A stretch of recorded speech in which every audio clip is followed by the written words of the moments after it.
Bismillahirrahmanirrahim. Alhamdulillahi Rabbil Alamin.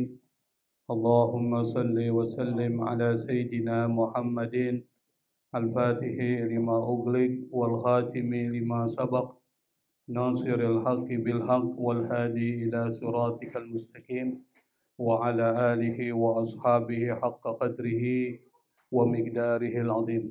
Subhanaka la ilma lana illa ma 'allamtana innaka antal alimul hakim wa la haula wa la quwwata illa billahil aliyyil azim. Rabbi israh li sadri wa yassir li amri wahlul 'uqdatam min lisani yafqahu qawli, amma ba'd. Pada kesempatan yang lalu pada kesempatan yang lalu kita sudah membahas tentang sabab malaikat maut itu mencabut rohnya makhluk yang diciptakan oleh Allah Subhanahu wa taala. Dan kita juga sudah menjelaskan bagaimana malaikat maut ditugaskan oleh Allah Subhanahu wa taala untuk mencabut rohnya para makhluk. Nah, pada kesempatan malam ini kita melanjutkan bahasan kita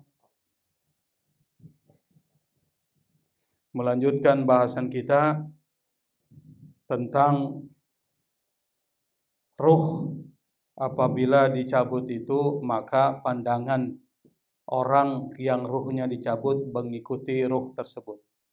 Qala al-musannif rahimahullahu ta'ala, babu ma jaa anna ruha idza qubida tabi'ahul basaru. Babu artinya pembahasan, ma jaa tentang, anna ruha bahwa ruh, idza apabila qubida dicabut, tabi'ahul basaru maka pandangan akan mengikuti ruh tersebut.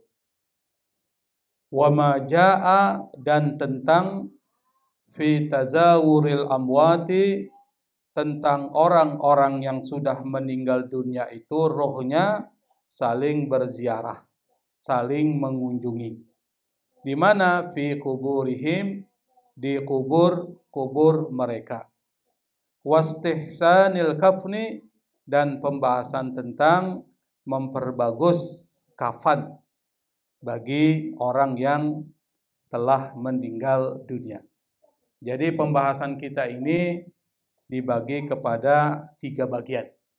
Bagian yang pertama adalah ketika ruh dicabut maka akan diikuti oleh pandangan. Pertanyaannya adalah bagaimana dan mengapa? 1. Yang kedua, pembahasan yang kedua adalah orang yang sudah dicabut ruhnya itu di kubur mereka, bagi orang-orang beriman itu saling menziarahi. Tapi bagi orang-orang kafir tidak bisa menziarahi karena mereka menghadapi satu yang disebut dengan siksa kubur. Kesibukan mereka disiksa oleh Allah dalam kubur mereka, maka menghalangi mereka untuk saling menziarahi. Tapi bagi orang yang tidak mengalami siksa kubur, ruhnya mereka itu saling bertemu, saling berjumpa, saling ngobrol, dan saling menziarahi. Makanya beruntung kalau kita nanti meninggal, kemudian pada saat ditanya malaikat Munkar dan Nakir lulus pertanyaan tersebut, yang pertanyaan itu ada 6 ya.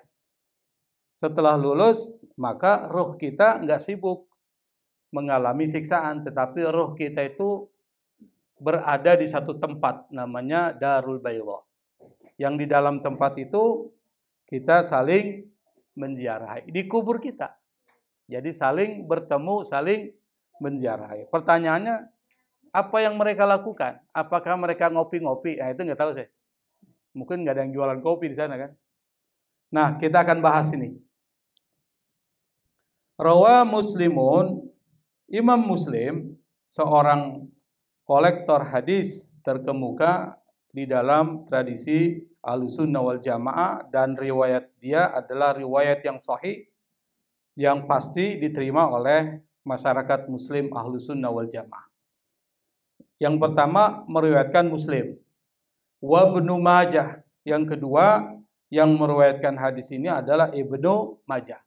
Ibnu Majah termasuk juga perawi hadis, tetapi tidak sekaliber Muslim. Tidak satu tingkatan dengan Imam Muslim. Marfu'an, yang hadis ini adalah hadis marfu'. Hadis marfu' itu langsung dinisbatkan kepada Nabi. Tapi kalau dinisbatkan nanti kepada para sahabat, itu namanya hadis mauquf. Jadi di dalam ilmu hadis tuh banyak tuh kriteria hadis-hadis. Dan bagi jamaah nggak perlu belajar. Yang penting ada hadisnya. Tapi bagi mereka yang ingin mengetahui lebih mendalam terkait dengan ilmu keislaman, maka perlu mempelajari ilmu hadis. Apa kata Imam Muslim dan Ibnu Majah dalam kedua kitab mereka itu? Marfu'an, langsung kepada Nabi. Nabi mengatakan, innar ruha idza qubida tabi'ahul basar. Ruh pada saat diangkat, dicabut oleh Allah Subhanahu wa taala di dalam diri anak cucu Adam, tabi'ahul basar. Pandangan itu ngikuti ruh. Makanya kalau kita lihat pada saat orang meninggal, itu sudah kita jelaskan pada pembahasan lalu, ada 4 malaikat pembantu. Pernah ingat kan? 4 malaikat pembantu membantu malaikat maut. Di dalam tradisi Yahudi dan Nasrani disebut dengan Israel, dan kita mengadopsi juga nama itu. Nah, pada saat ketika 4 malaikat pembantu ini datang membantu malaikat Israel mencabut ruhnya manusia, 1 malaikat ada di tangan kanan, 1 malaikat di tangan kiri, 1 malaikat di kaki kanan, 1 malaikat di kaki kiri. Dari kaki kanan mendorong, kaki kiri mendorong tuh ruhnya, tangan kanan didorong, tangan kiri mendorong, jadi ruhnya itu keluar, didorong tuh. Setelah didorong, makanya terasalah pada saat orang meninggal, dingin kakinya di awal. Tangannya mulai dingin. Itu mulai melakukan perjalanan ruh. Didorong terus sampai kerongkongan tenggorokan al-hulqum. Nah, disitulah kemudian malaikat Israel langsung mengulurkan tangannya mencabut ruh itu. Pada saat dicabut ruhnya, ini belum mati. Makanya pandangan bisa ngelihat. Karena ada orang mengatakan gimana bisa pandangan bisa melihat ruh padahal ruh itu dicabut. Keliru dia. Ruh itu belum dicabut sempurna, masih dalam perjalanan. Pada saat di sini tenggorokan ini belum mati.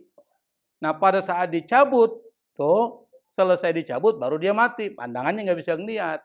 Tapi pada saat ketika dicabut ini mata ngelihat tuh, tarik ke atas sehingga kemudian matanya membelalak, melotot. Terbuka matanya, ainuhu maftuha, terbuka. Makanya nanti di dalam masyarakat muslim, kalau kita idza hadartum mautakum fa'bidul basar. Kalau kalian mendatangi orang yang baru saja meninggal, matanya terbuka, agmidul basar. Diapakan tuh? Ditutup matanya. Dibaca, apa bacanya? Ruri? Bismillah wa ala millati Rasulillah. Yang begini saya tanya Ruri. Karena dia adalah aktivis pengurusan jenazah. Pegangannya. Jadi gitu. Abangnya ini udah sambil merem udah bisa. Jadi gitu ceritanya. Nah sekarang kenapa ruh ketika diangkat mata mengikuti pandangan tersebut, di sini jelaskan. Wa fi riwayatin li Muslim, dalam sebuah riwayat yang diriwayatkan oleh Imam Muslim, sekali lagi Imam Muslim. Imam Muslim ini adalah imam kolektor hadis yang terpercaya koleksi-koleksi hadisnya. Jadi kalau diriwayatkan Imam Muslim, udahlah kita anggap hadis sahih aja. Gitu aja kesimpulannya.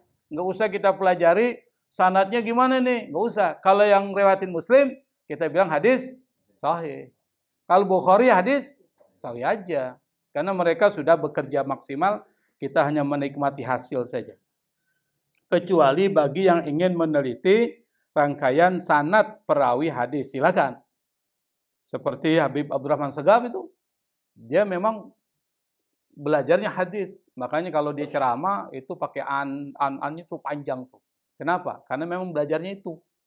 Dan itu bagus bagi orang yang belajar hadis. Tapi kalau bagi jamaah yang nggak ngerti bingung, apa an-an ini kan? Tapi bagi orang yang ingin belajar hadis itu penting mempelajari sanad. Laulal isnad laqala man syaa ma syaa. Kalau tidak ada isnad, maka orang akan mengatakan sesuatu yang diinginkan, tidak ada dasarnya. Makanya perlu Anda ini dapat dari mana? Gitu kan bahasanya gitu. Dari sebulan, bulan ini dipercaya enggak tuh? Tanya lagi Fulan dapat dari mana? Dari atas, dipercaya enggak? Begitulah hadis. Makanya di dalam masyarakat muslim persoalan hadis ini menjadi penting. Siapa yang bicara? Siapa yang menyampaikan? Sampai-sampai orang yang menyampaikan itu punya kriteria. Kalau orang yang nyampaikan ini suka nongkrong di jalan, apalagi pakai celana pendek dan lain sebagainya, itu riwayatnya nggak dipercaya tuh. Sampai begitu. Kalau kita kan biasa aja. Datang pakai celana pendek, kadang-kadang sering mabuk, bilang, siu berantem di sana itu. Kita percaya, padahal itu belum tentu. Makanya dalam Al-Quran disebutkan, in ja'a fasikun binaba'in, fatabayyanu. Kalau datang orang fasik, maksudnya yang kita enggak ketahui keberagamannya, akhlaknya, integritasnya, moralnya, jangan langsung terima. Fatabayyanu, periksa dulu, benar nggak dia ngomong nih? Kenapa? Kalau kita nggak periksa, antusibu qaumam bijahalatin fatusbihu ala ma fa'altum nadimin. Kalau seandainya kita tidak cek tuh informasi yang disampaikan orang yang kita nggak tahu siapa orangnya, termasuk media sosial sama itu. Kalau kita ngecek lalu kita percaya, kekhawatiran yang disebutkan Allah, Anda akan menimpakan pada satu kaum karena kebodohan Anda, lalu Anda menyesal setelah melakukan itu. Biasanya menyesal tuh belakangan tuh. Ternyata saya salah ini. Kenapa dari dulu sudah dilakukan? Padahal Allah 14 abad yang lalu sudah ngingetin kita. Maka sanad menjadi penting tuh. Apa itu sanad? Mata rantai perawi hadis. Apa itu perawi? Perawi yang menyampaikan hadis. Misalnya dari siapa di sini Imam Muslim, itu harus nyambung tuh sampai ke sahab, sampai ke tabiin, tabiin, sahabat sampai kepada Nabi. Kalau ini terputus, hadisnya kurang. Akan kurang kualitasnya. Nah, ini hadis diriwayatkan oleh Imam Muslim, dan Imam Muslim itu sangat teliti dalam meriwayatkan hadis, maka hadisnya dianggap sahih. Apa kata Imam Muslim meriwayatkan dari Nabi?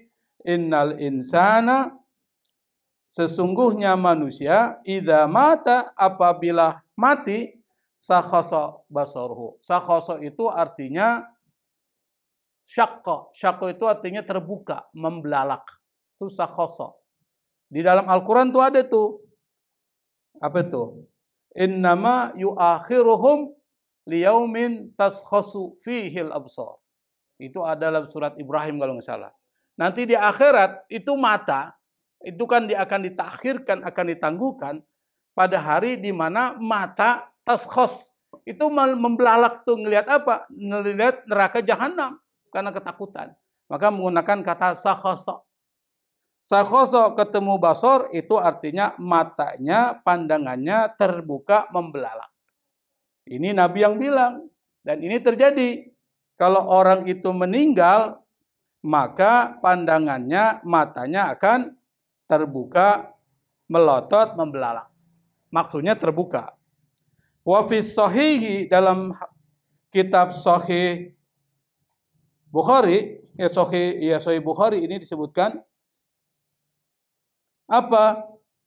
Innal mayyita, sesungguhnya mayit atau orang yang sudah mati, awwalu ma yashukku baso, awwalu ma yushakku, yang pertama kali yang terbuka itu apanya? Basaruhu, matanya. Jadi yang pertama kali orang meninggal yang melotot dan membelalak itu adalah matanya. Kenapa matanya terbuka? Yang pertama, melihat ruhnya ketika diangkat. Itu satu. Yang kedua, dalam hadis ini disebutkan liru'yatil mi'raj. Karena melihat mi'raj. Apa itu mi'raj? Mi'raj itu tangga tuh. Mi'raj. Kalau kita bilang kan mi'raj itu adalah perjalanan ke atas. Kalau dalam bahasa ini disebut dengan tangga. Karena orang ingin melakukan perjalanan ke atas pakai apa itu? Pakai tangga. Maka disebut menggunakan mi'raj.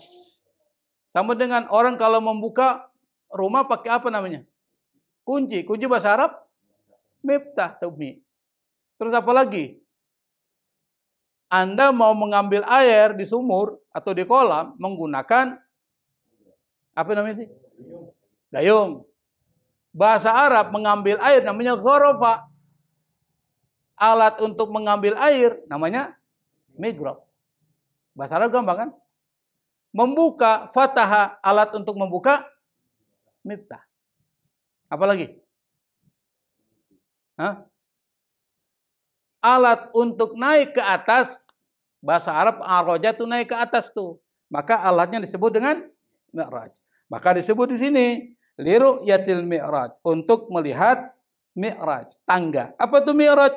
Wa huwa sullamun bainas sama'i wal ardi, yaitu tangga. Sulam itu tangga antara langit dan bumi.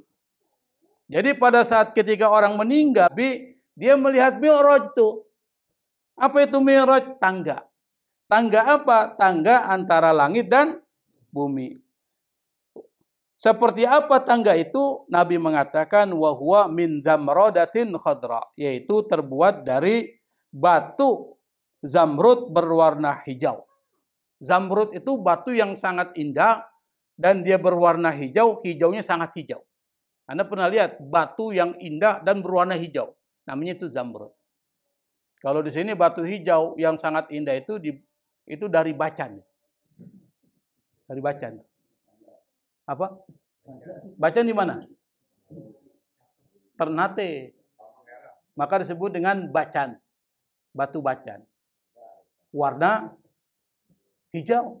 Batu bacan itu biasanya warna hijau. Kalau warnanya kayak seperti saya ini dari bacan juga nih. Itu namanya obi madu. Tetapi yang disebut dengan zamrud itu lebih hebat daripada ini. Ini bukan mau jualan cincin, bukan. Bang Ju udah ngeliat mau dijual nggak tuh? Nggak dijual ini. Ini pernah ditawar 5 juta, saya nggak mau jual. Oh, jari-jari. Ambil jari-jari.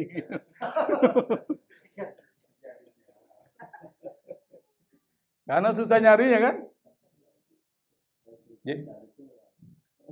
Batu bacan nggak tahu. Masa nggak tahu batu bacan? Nih, tanya tuh. Bang Udin tahu tuh dia yang jualan batu dulu tuh. Mantan penjual batu itu. Nah, zamradah itu artinya zamrud. Maka zamrud itu adalah batu yang sangat hijau dan sangat cantik. Jadi mi'raj itu atau tangga itu terbuat dari zamrud. Makanya dia membelalak tuh. Kenapa? Indah betul ini tangga. Maru'iya ahsana minna, tidak pernah dilihat tangga yang lebih bagus daripada tangga itu. Makanya matanya membelalak, kaget. Seperti kita lihat sesuatu yang sangat indah belum pernah kita lihat, mata kita kaget tuh. Seperti itu yang terjadi pada saat orang ketika meninggal dunia, lalu yang pertama kali melihat itu adalah matanya, dan yang dilihat adalah tangga. Tangga yang menghubungkan antara langit dan bumi. Dan itu terbuat dari batu zamrud berwarna hijau yang sangat pekat dan sangat indah. Fadzalika hina yamuddu basaruhu ilaih. Dan itu terjadi ketika dia melihat kepada tangga itu. Yamuddu itu artinya memperpanjang. Basaruhu itu pandangannya, maksudnya ketika dia melihat kepada tangga itu, maka terjadilah yang disebut dengan matanya ngelotot. Matanya melotot atau matanya membelalak. Kalau orang Betawi bilang apa sih? Melotot kan? Mendelik. Ternyata masih ada kata lagi yang lain. Mendelik. Pokoknya yang lahir tahun 60-an atau 50-an itu baru tahu. Nah, kita lanjutkan. Jadi 2 alasan. Alasan yang pertama, kenapa orang yang meninggal matanya terbuka. Yang pertama karena dia melihat ruhnya diangkat. Itu satu. Ini informasi dari Nabi, bukan dari kita ngarang. Yang kedua, dia melihat tangga. Yang tangga itu antara langit dan bumi berwarna hijau, terbuat dari zamrud, dan itu sangat indah. Kira-kira yang ngelihat siapa itu? Orang mukmin. Orang mukmin yang lihat. Kalau bukan mukmin nggak akan perlihatkan seperti itu. Yang dilihatkan adalah tempat dia di neraka atau di surga. Tempatnya di neraka. Ketika dia tahu tempatnya di neraka, di situ gelisah.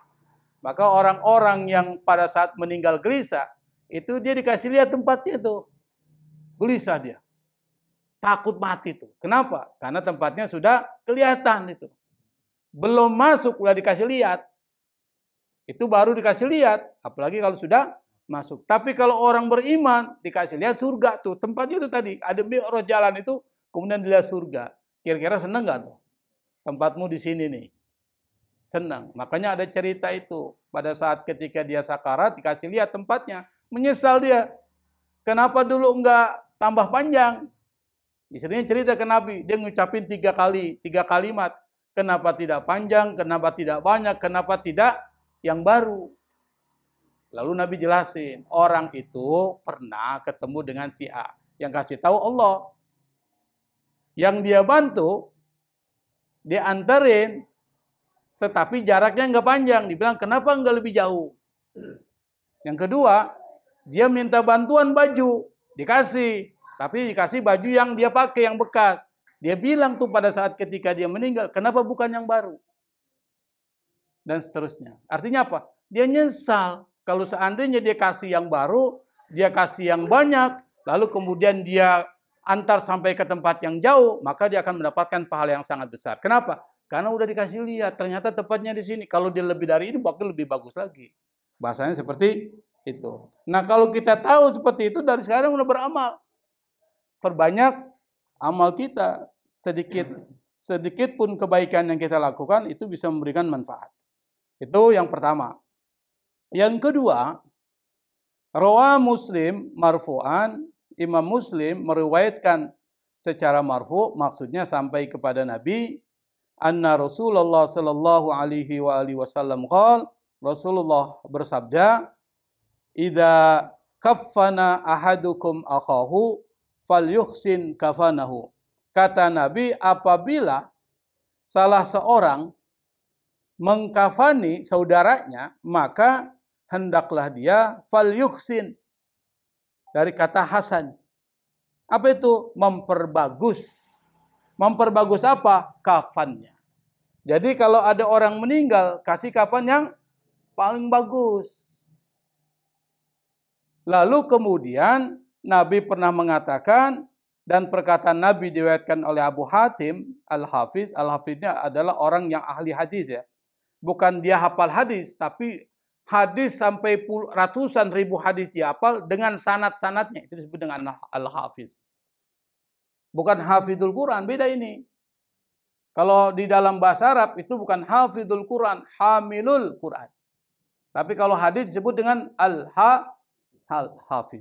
Orang yang hafal hadis sampai 100 ribuan hadis beserta sanadnya itu disebut dengan Al-Hafiz. Termasuk di sini Abu Hatim dianggap sebagai atau mendapat gelar Al-Hafiz.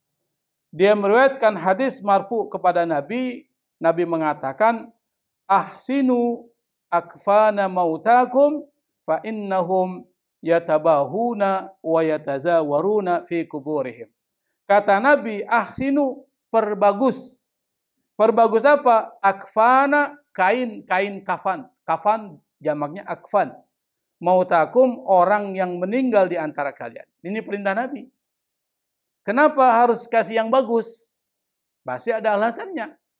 Pasti ada motifnya. Motifnya ini disebutkan oleh Nabi dalam hadis ini. Apa? Fa innahum yatabahuna, karena mereka dengan kain kafan itu saling membanggakan diri. Jadi pada saat ketika berada di alam kubur tuh orang-orang muslim, dia saling membanggakan, kain kafannya bagus banget nih. Sama dengan di dunia, kita banggakan dengan baju-baju kita, baju saya yang paling bagus nih. Jadi sama seperti itu. Makanya yang dibagusi bukan baju dunia, tapi baju untuk apa? Pada saat ketika kita dikuburkan. Yatabahuna itu saling membanggakan, wa yatazawaruna saling menziarahi, zawaro.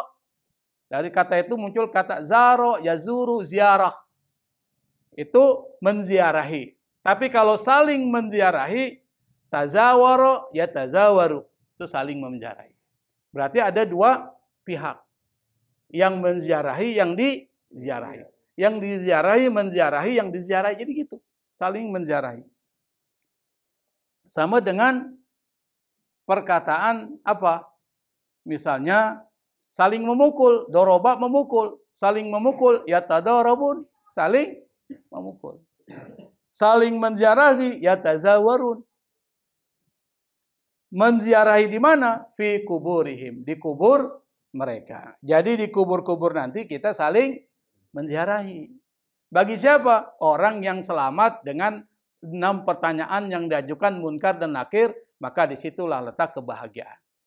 Kenapa? Tidak disiksa, disitulah saling menziarahi antara para ruh di kubur-kubur mereka. Maka pernah ada satu cerita, cerita itu diceritakan oleh Syekh Zainuddin Al-Malibari dalam kitab Irsyadul Ibad ila Sabili Rasyad. Itu pada bab ihda'ul sawab alal amwat itu diceritakan tuh. Menghadiahkan pahala terhadap orang meninggal, itu ada cerita itu diceritakan oleh Syekh Zainuddin Al-Malibari. Dia menceritakan begini. Ada seorang ulama mimpi. Yang dalam mimpi itu dia lihat banyak orang bangkit dari kuburan. Bedakan mimpi kita dengan mimpi para ulama, itu beda itu. Mimpi para ulama itu adalah yang hatinya bersih ya. Itu adalah rubaun nubuwah, 1/4 dari kenabian. Di situ ada pesan-pesan. Dulu kita pernah cerita, kita bisa bertemu dengan ruh orang yang meninggal melalui mimpi. Kenapa bisa? Karena ruh pada saat ketika kita tidur, ruh kita itu berjalan. Maka disebut orang yang tidur adalah kematian kecil. Ruh itu bisa berjalan. Ke mana? Alam ruh. Kalau dia berjalan ke alam ruh, berarti bisa bertemu dengan ruh yang orang yang sudah meninggal tuh. Nah, ini ulama bermimpi. Dalam mimpi itu dia bertemu dengan arwah. Kira-kira logis nggak? Bisa diterima akal nggak tuh? Bisa. Karena yang bertemu ruhnya dalam mimpi. Kalau bertemu ruh tanpa mimpi, bohong itu. Maka nggak ada tuh bahasanya apa, orang yang sudah meninggal menyerupai wajah orang, nggak mungkin itu. Kan kita sering ada orang tampangnya sama itu, apa, datang ke kita, atau orang bilang ruhnya orang yang sudah meninggal. Nggak mungkin kita bisa lihat ruh orang yang sudah meninggal. Itu adalah jin. Jin yang menyerupai wajah orang tersebut. Karena banyak orang-orang yang keliru dalam memahami hal-hal seperti itu. Nah, ulama ini dalam mimpi itu dia lihat banyak orang tiba-tiba bangkit dari kuburan, lalu duduk di pusara kuburan. Setelah mereka duduk, berebutan. Tapi ada satu orang yang tidak berebutan. Datanglah ulama itu dalam mimpinya, dia tanya sama bapak-bapak itu, "Pak, yang mereka rebutin apa itu?" "Oh, mereka ini lagi ngerebutin bacaan-bacaan tahlil, tasbih, tahmid, salawat yang dibacakan orang yang masih hidup dihadiahkan kepada orang yang sudah meninggal, minal mu'minin wal mu'minat." Makanya kalau kita baca tahlil ada tuh minal mu'minin wal mu'minat wal muslimin wal muslimat. Mereka berebutan. Lalu ulama itu bertanya kepada bapak yang dia temui, "Bapak enggak berebutan dengan mereka? Kenapa?" "Saya sudah cukup. Karena saya punya anak, setiap hari kerjanya membaca Quran. Sambil berdagang dia baca Quran. Setelah pedagang itu membeli dagangannya, dia teruskan lagi membaca Quran. Jadi kerjanya seperti itu. Setelah membaca Quran, dihadiahkan. bacaan pahala dari bacaan tersebut kepada saya. Jadi saya nggak perlu lagi berebutan, sudah cukup. Saya dapat paket khusus dari anak saya, biar mereka berebutan tuh. Makanya dalam baca doa tahlil itu doanya hampir sama tuh. Rabbana taqabbal wa awsil sawaba ma qara'nahu minal Qur'anil azim. Sampaikan, terima dan sampaikan pahala ya dari Al-Quran yang kami baca. Minal Qur'anil azim wa ma halalnahu min la ilaha illallah, dari bacaan tahlil. Wa ma sabbahnahu min subhanallah bihamdi, bacaan tasbih. Wa ma sallainahu ala nabiyyika Muhammadin sallallahu alaihi wasallam, dan salawat kami. Hadiatan minna, hadiah dari kami, wasilah, yang sampai kepada yang sudah meninggal. Akhirnya ulama ini keesokan paginya dia cari tuh orang yang dia sebutin ciri-cirinya oleh orang yang dia temui semalam. Ternyata ada di pasar, penjual kue. Dia yang jual kue sambil baca Quran. Nah, beberapa tahun kemudian dia mimpi lagi mimpi yang sama, tapi dalam mimpi itu dia lihat bapak yang ia temui pada mimpi pertama berebutan dengan yang lain. Besok paginya dia cari di pasar. Ternyata yang jual kue sudah meninggal, nggak ada lagi yang ngirimin bacaan Quran. Makanya bagi yang punya anak ya, ajari Quran kan. Bilang, kalau saya sudah meninggal, kirimin setiap hari. Minimal bacaan Al-Fatihah setiap hari. Jangan dididik ilmu dunia terus. Nanti Anda akan menderita di akhirat. Menderita di kubur, nggak ada ngirimin. Sayang itu. Jadi jangan bangga kalau anak kita jadi insinyur. Jadi apalagi dokter. Tapi lupa sama orang tuanya. Justru bangga dengan anak-anak yang setiap hari baca Quran, ngirimin bacaan terhadap orang yang sudah meninggal, termasuk ya bapak dan ibunya. Nah, kita lanjutkan. Jadi Nabi memerintahkan kita kalau mengkafani saudara kita yang meninggal itu dengan kain kafan yang terbagus. Kenapa? Karena mereka saling membanggakan dan karena mereka saling menziarahi. Kalau saling menziarahi berarti bertemu. Berarti membanggakan pakaian mereka. Apa maksudnya? Kata penulis kitab ini, dia mengatakan yang dimaksud adalah yazkurunallaha ta'ala, mereka bersyukur kepada Allah ala husni akfanihim. Karena kafan-kafan yang diberikan kepada mereka itu adalah kafan yang terbagus. Mereka bersyukur. Wa kana Abdullah ibnul Mubarak, seorang ulama yang bernama Abdullah ibn Mubarak, ulama tabi'in dan seorang ahli hadis. Beliau mengatakan radhiyallahu taala anhu yaqul, mengatakan ahabbu ay yukaffana shakhsu fi aswabihi allati kana yusalli fiha. Kata Abdullah ibn Mubarak, pakaian kafan yang dipakaikan kepada seseorang yang paling dicintainya adalah berasal dari mana? Fi aswabi, dari baju-bajunya allati kana yusalli fiha, yang dia gunakan untuk sholat. Jadi kita kan sholat nih pakai sarung tuh. Nah, dari kain-kain itu yang dipakai kan untuk kain kafan kita. Atau kita sering umroh tuh, kan ada kain tuh, umroh putih. Kainnya yang dibuang, Pak. Masih ada nggak kainnya? Nah, kain itulah nanti yang dipakai untuk mengkafani kita. Jadi yang dibuang itu. Bilang sama istri atau siapa, nanti kalau saya meninggal kain kafan yang ini nih. Pakai apa tuh? Pakai kain ihram. Karena itu yang terbaik dan terbagus. Kenapa? Digunakan untuk melakukan umroh, baik umroh biasa maupun umroh haji, bagi yang haji. Jadi pas pakai kain ihram itu simpan. Ditulis di situ supaya nggak lupa, wasiat. Kalau saya meninggal, ini kain kafannya. Atau pakai kain kafan yang biasa ditambah lagi dengan kain ihram. Jangan lupa itu. Kalau kain ihram saya udah nggak ada ya. Nggak tahu taruh di mana itu. Hah? Udah nggak ada. Masih banyak di Tanah Abang tuh. Tapi kalau kain Tanah Abang sama aja bohong kan. Oke, ini yang pertama selesai ya. Kita melanjutkan sedikit lagi. Babul Isra'i bil janazati wa kalamiha. Pembahasan tentang Isra. Al-Isra itu artinya mempercepat Mempercepat apa? Bil janazah. Dalam hal kaitan dengan janazah. Wa kalamiha. Dan perkataan tentang itu. Pembahasan tentang itu. Rawa as-Syekhani an Abi Hurairah radhiyallahu ta'ala anhu, diriwayatkan oleh Syekhon. Syekhon ini adalah dari kata dua syekh. Syekhun kalau di musana disebut dengan Syekhon. Kalau dua Syekhon. Syekhon, syuyukh. Nah, Syekhon ini artinya siapa? Imam Bukhari dan Imam Muslim. Kalau dalam hadis, kalau disebut dengan as-Syekhon, itu dua kolektor hadis, Bukhari dan Muslim.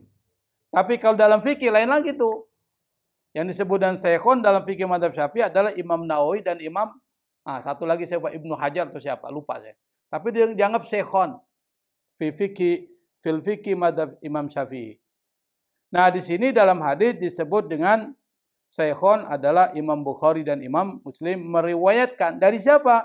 An Abi Hurairah, dari Abu Hurairah radhiyallahu taala anhu, anna Rasulullah sallallahu alaihi wa alihi wasallam qala, Rasulullah bersabda, asri'u bil janazati. Percepat. Asri'u dari kata surah. Surah itu cepat, surah. Cepat. Asri'u percepat. Percepat apa? Bil janazah, dalam kaitan dengan menyelenggarakan prosesi jenazah. Fa in taku salihatan fa khairun tuqaddimunaha ilaih. Kalau seandainya jenazah ini adalah jenazah orang baik, maka kebaikan yang engkau percepat. Karena kalau orang itu orang baik meninggal, dia minta dipercepat itu urusan itu. Kenapa? Karena dia ingin menikmati kenikmatan yang akan diberikan oleh Allah Subhanahu wa taala sebagai balasan terhadap apa yang dia lakukan di dunia. Makanya minta dipercepat. Karena itu dalam fikih itu tidak boleh menunda-nunda. Dan kalau seandainya lebih dari satu hari jadi bermasalah. Jangan sampai lebih dari satu hari itu.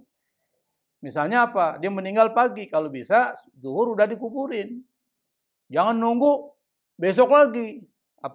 Pagi yang akan datang tuh, pagi besoknya. Itu bisa mencelakai atau merusak dari jenazah. Kalau jenazahnya orang baik, dia kesal banget itu.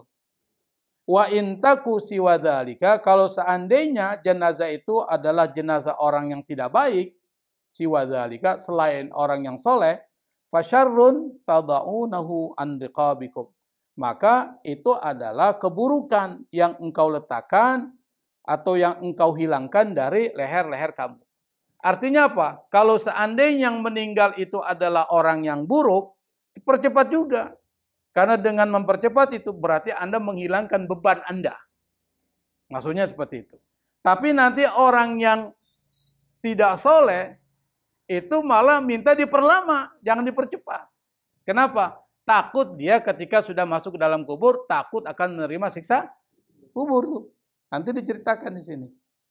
Wa fi riwayatin lil Bukhari, idza wudi'atil janazatu wahtamalaha ar-rijalu ala a'naqihim fa in kanat salihatan qalat qaddimuni wa in kanat ghaira salihatin qalat ya wailaha aina tazhabuna biha fayasma'u sautaha kullu syai'in illa al-insanu walau sami'ahu lasuiqa.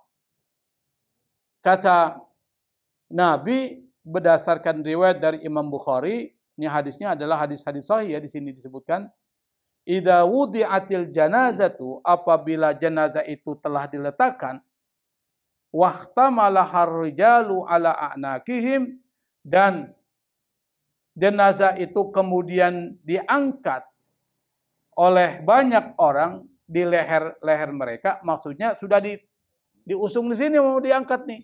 Kan ini leher nih, dibawa ini. Apa kurung batangnya mau dibawa ke kuburan dengan membawa jenazah itu. Fa in kana salihatan, kalau seandainya jenazah itu adalah jenazah orang yang soleh, qalat, dia akan berkata, qaddimuni. Percepat. Qaddim, itu percepat. Qaddimuni, percepat. Cuma kita nggak dengar. Kalau kita dengar gimana itu? Bukan percepat, dilempar tuh kurung batang kabur kita. Jalan.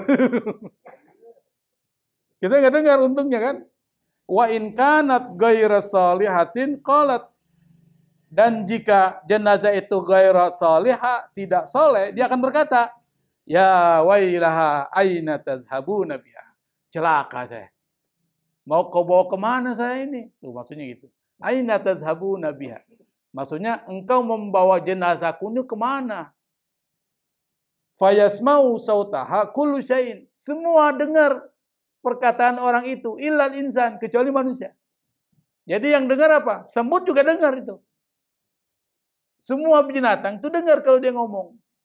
Cuma kan kalau binatang ya nggak mungkin dia akan ngelaporin sama kita kan?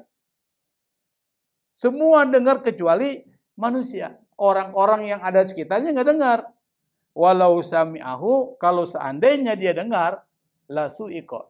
Yang dengar pasti akan pingsan. Pingsan kenapa? Kenapa pingsan? Ruman? Karena takut. Dia takut kok bisa nih orang mayat bisa ngomong kan? Kata Nabi Muhammad SAW. Nah, di sini salah satu adab membawa jenazah seperti disebutkan di dalam kitab Mukhtasar ini adalah al-isra' bil janazah. Percepat membawa jenazah. Ini adalah bagian dari adab. Adab membawa jenazah manusia. Yang pertama adalah mempercepat perjalanan. Tapi bukan berlari. Jadi berjalannya itu jangan berjalan lambat, tapi berjalannya seperti berjalan orang cepat. Tapi bukan berlari. Kalau berlari beda dengan berjalan cepat. Berlari itu dimakruhkan. Kenapa? Karena bisa jadi dengan berlari itu bisa jatuh tuh kurungan batang. Dan itu bisa menghinakan jenazah yang ada di dalam kurungan batang. Yang kedua, orang yang bawa jenazah dan orang yang nganterin disunahkan yang nganter itu di depan. Di depan atau berada di sekitar jenazah. Bukan di belakang. Kita kan di belakang. Jenazah duluan tuh. Ya, kita berada di mana? Di belakang. Disunahkan kita berada di depan. Atau berada di sekitar jenazah. Jadi jalannya bareng tuh. Bukan di belakang. Kalau di depan oke lah. Depan mungkin. Tapi ada yang di depan kan? Nah, kita kalau bisa ada di wilayah atau di posisi depan. Yang kedua, yang ketiga, kalau ada jenazah lewat di antara kita, kita lagi duduk, kita diri. Berdiri. Menghormati jenazah. Bahkan Nabi pernah satu ketika dengan para sahabat sedang ngobrol, tiba-tiba ada jenazah orang Yahudi lewat. Nabi berdiri. Sahabat pun berdiri. Lihat Nabi berdiri, sahabat berdiri. Setelah jenazah itu lewat, jenazah orang Yahudi, sahabat bilang, ya Rasul, bukankah yang lewat itu jenazah orang Yahudi? Kenapa kita berdiri? Apa kata Nabi? Bukankah orang Yahudi itu manusia? Kalau dia manusia, maka kita hormati kemanusiaannya. Maka ajaran Islam itu bukan ajaran yang anti terhadap persoalan itu. Selama dia manusia, kita harus hargai hak asasi manusia itu sendiri. Yang ketiga, pengiring jenazah tidak boleh duduk sampai jenazah diletakkan di dalam kubur. Makanya orang yang mengurus jenazah atau hadir pada prosesi jenazah dari awal dimandikan sampai kemudian dikafankan, sampai kemudian disolatkan dia hadir, sampai dia ikut jenazah itu dikuburkan, sampai dia berada di kuburan, setelah dikuburkan baru dia berjalan, itu kata Nabi dapat 2 qirat pahalanya. Apa tuh 2 qirat? Dapat pahala sebesar 2 gunung Uhud. Gunung Uhud besar nggak sih? Besar tuh. Nanti yang haji kalau bisa ziarah ke Gunung Uhud. Itu ada syuhada Uhud itu. Itu besar itu. Nah, bagi orang yang dari awal sampai penguburan dia hadir, maka pahalanya itu dapat pahala seperti 2 Jabal Uhud. Tapi kalau cuma sampai nyolatin doang, tidak nganterin sampai kuburan, cuma 1 dapat. Dapat 1 pahala seperti pahala 1 Jabal Uhud. Tapi kalau kita ingin dapat pahalanya 2, maka kalau bisa sampai penguburan selesai baru kita balik. Tapi pada saat ketika penguburan selesai, kalau bisa jangan balik dulu sampai ada talqin. Talqin itu maksudnya bukan talqin sebelum sebelum orang mati ya. Yang disebut talqin itu sebelum orang mati itu talqin. Tapi setelah orang meninggal itu bukan talqin namanya tuh. Itu namanya tasbit. Tapi supaya mudah kita bilang talqin. Padahal talqin itu artinya menuntun. Talqin tuh nuntun orang kalau mau mati supaya ngucapin apa? La ilaha illallah. Itu talqin, itu ada syariatnya. Tapi kalau setelah dikuburin, ada syariatnya nggak ada. Tapi bahasanya bukan talqin, bahasanya adalah tasbit. Untuk memperkuat pada saat ketika dia ditanya oleh malaikat munkar dan nakir. Kita bilang, ya fulan, kalau seandainya yang bertanya man rabbuka qul rabbi Allah. Pernah ada yang baca talqin nggak? Talqin itu isinya itu. Kalau ada yang mengatakan apa agamamu, katakan agamamu adalah Islam. Jadi kita ngomong tuh, ngingetin yang di dalam tuh. Kira-kira dengar nggak? Ya pasti dia dengar. Karena Nabi suruh, Nabi yang ngelakuin. Berarti orang itu dengar. Ruh itu dengar. Ruh itu mendengar, melihat, tapi nggak bisa beramal. Pada saat ada di alam kubur. Dia dengar. Makanya kalau kita masuk ke kuburan tuh, ziarah, kita disuruh ngapa itu? Apa yang kita lakukan? Salam tuh. Kalau seandainya orang yang meninggal di kubur itu meninggal, ngapain kita salam? Orang udah mati. Di situ bukan mati, pindah alam. Berarti dia hidup di alam lain, maka kita ngucapin salam. Cuma sayangnya kita nggak dengar salam dia. Kita assalamualaikum. Dijawab nggak? Dia jawab, cuma kita nggak dengar jawaban salam dari mereka. Kenapa? Mereka hanya bisa mendengar, bisa bicara, tapi kita tidak bisa mendengar apa yang diucapkan oleh mereka. Berarti dia hidup. Nah, sama ketika dia dimasukkan dalam kubur, kita ingetin tuh nanti kalau ada datang malaikat munkar nakir mengatakan, bertanya kepada engkau, siapa Tuhanmu? Qul Rabbi Allah. Katakan Tuhanku adalah Allah. Ngingetin. Nanti ada 6 pertanyaan itu. Dihafal lu. Supaya nanti pas meninggal kita udah hafal tuh. Gue catat. Pertanyaan cuma 6 dari kasih tahu. Pas masuk kubur nggak bisa jawab juga. Tergantung dari amal perbuatan kita. Kalau kita ngantar jenazah, jangan sambil ngomong. Kita kan sering tuh ngantar jenazah itu ngobrol. Apa? Lagi jalan kok ngopi? Kan ngantar kan? Lagi ngantar tuh jangan ngobrol tuh. Kita diam, tundukkan pandangan, tidak bercakap-cakap. Kalau bisa kita berzikir. Maka kita mengucapkan la ilaha illallah, la ilaha. Jangan juga keras-keras. Karena banyak kita dengar ada orang nganterin jenazah itu, la ilaha illallah, jangan. Biasa aja, la ilaha illallah untuk kita. Supaya kita ingat bahwa kita juga nanti akan sama dengan mereka. Yang kedua, pada saat ketika mengantarkan, kita ingat kira-kira pertanyaan malaikat munkar nakir apa nih ke dia. Kita ingat tuh, supaya kita juga sama nanti. Saya juga akan seperti dia. Maka dengan keberadaan itu kita cepat-cepat taubat. Dia sudah meninggal. Kira-kira saya kapan nih? Nah, itu berarti harus memperbaiki diri. Maka kematian itu adalah mengingatkan kita. Ziarah kubur tujuannya adalah supaya kita ingat kematian. Itu tujuannya seperti itu. Nah, kita lanjut. Nah, yang pembahasan ini pembahasan fikih. Karena ini bukan pengajian fikih, maka saya nggak akan jelaskan secara detail ya terkait dengan persoalan jenazah ini.